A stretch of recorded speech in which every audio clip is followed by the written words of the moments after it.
এবার একটু ফিগারটা ঠিক করতে হবে, বুঝলে তো? মানে যাতে খুব মোটা ফোটা না হয়ে যায়, মোটা হলেই যত রোগ চলে আসে। খোকাকে দেখতেও তখন সে এত হ্যান্ডসাম লাগবে না। আর তারপরে আহ, মানে বয়স্ক বয়স্ক লাগবে। তার জন্য আমি ভাবছি যে ডায়েটিংটা শুরু করি। ডায়েটিং করলে কি হয়, মানে বেশ ফিট থাকবো, সুন্দর দেখতে লাগবে। হ্যাঁ, এই আর কি। তো আমি ডায়েটিং করবো ভাবছি। তো আমি সেদিন একটা ডক্টরের কাছে গেলামও। ডাক্তারবাবুকে বললাম যে আমাকে এমন একটা ডায়েট চার্ট দিন, যে ডায়েট চার্টে মানে খোকাকে খুব ফিট লাগে, হ্যান্ডসাম লাগে, এমনি খোকা অ্যাক্টর হবে। তো খোকাকে তো হিরোদের মতো দেখতে হতে হবে। এমনি দেখতে সুন্দর ঠিক আছে, তো মেনটেন করাটা তো ব্যাপার। তো ডাক্তারবাবু বললো, খোকা তুমি না কি বেশি খাও? আর ডাক্তারবাবু আমি সবই খাই, ভাত রুটি মুড়ি সবই খাই, বিরিয়ানিও খাই, আর মিষ্টি টিষ্টি সবই খাই। বলছি মিষ্টি খাও? মিষ্টি মিষ্টি কিন্তু একদম খাবে না। মিষ্টি খেলে একটু সমস্যা। কেমন মানে, মানে মিষ্টি খেলেই তোমার ক্যালোরি বাড়বে, আর ক্যালোরি বাড়লেই তোমাকে আরো বেশি বয়স্ক বয়স্ক লাগবে, মোটা হবে, সবই আর কি সমস্যার। তো আমি বললাম মিষ্টি খাবো না, মানে হোয়াইট সুগারটা একদম বাদ দাও, মানে সাদা চিনি। তো আমি সাদা চিনি বললাম সাদা চিনি তো আমি খাই না। মানে যখন ধরুন চাটা খাই, চাটা লাল হয়ে যায়, সেখানে চিনি দিলেও তো হোয়াইট সুগার থাকে না, ওটাও নাকি ক্ষতিকর, মানে চিনি দেওয়াই যাবে না।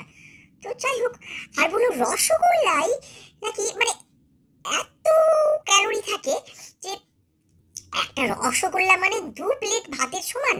আমি বললাম বাবারে বাবা, তাহলে তাহলে তো আমি এতদিন জানলে একটা করে রসগোল্লাই খেয়ে নিতাম, আমি ভাত খেতাম না, অর্ধেকটা করে খেতাম, তাহলে 1 প্লেট ভাত খাওয়া হয়ে যেত। আর আর আর অর্ধেকটা আমি না হয় আবার রাতে খেতাম বা পরের দিন খেতাম, তাহলে আমার 2 প্লেট মানে ওটা ভাতের টাকাটাও বেঁচে যেত। আর আমার রসগোল্লাও খাওয়া হতো। তাকে বলে না, মানে ওটাও নাকি খাওয়া যাবে না। ঠিক আছে, কি করবো তাহলে?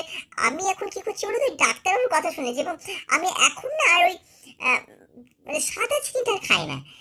আমি এখন ওই চা খাই বাতাসা দিয়ে একটু, মানে একটু নকুলদানা দিয়ে, মানে এই সব কিছু দিয়ে, মাঝে মাঝে গুড় দিয়ে দিই একটু। হ্যাঁ, আর শীতকালে একটু নলেন গুড় দিচ্ছিলাম, ঠিকই লাগছিল। তো এইভাবে আমি ভাবছি এবার ডায়েট চার্টটা করবো। এবারে আমি একটু মানে ওই সকালবেলা আগে একটু পাস্তা টাস্তা খেতাম, ওই পাস্তার জায়গায় এখন ভাবছি একটু অন্য কিছু খাবো। মানে কি খাওয়া যায় তোমরা একটু সাজেস্ট করো না হলে। হ্যাঁ, দেখি। আর এমনি বাকি সব খাবার মোটামুটি বেরোবো বলেছি, বেশি তেল খাবে না। আমি বিরিয়ানি খেলেও বেশি তেল দিতে বারণ করি, ঘি দিতে বলি এখন। এখন বলি ঘি দিয়ে যে বিরিয়ানিটা বানাই যে রেস্টুরেন্টে, সেটাই নিয়ে এসো। তেল খেতে বারণ করেছে এখন ডাক্তারবাবু, তাই আমি ঘিটা দিয়ে ভাবছি খাবো। তো সব রান্নাতে এখন আমি একটু ঘিটার ব্যবহার বেশি করতে বলছি। হুম, মানে যেগুলো মানে ঘি তেল বেশি মশলা আবার খেতে বারণ করছে। তো ঠিক আছে, এগুলো ওরা কি মেনে দেখলো, মেনে নেবো। সাদা চিনি খাবো না, বেশি তেল খাবো না, ঠিক আছে। তো যাই হোক, খোকাকে তো আস্তে আস্তে আরো আরো হ্যান্ডসাম হতে হবে।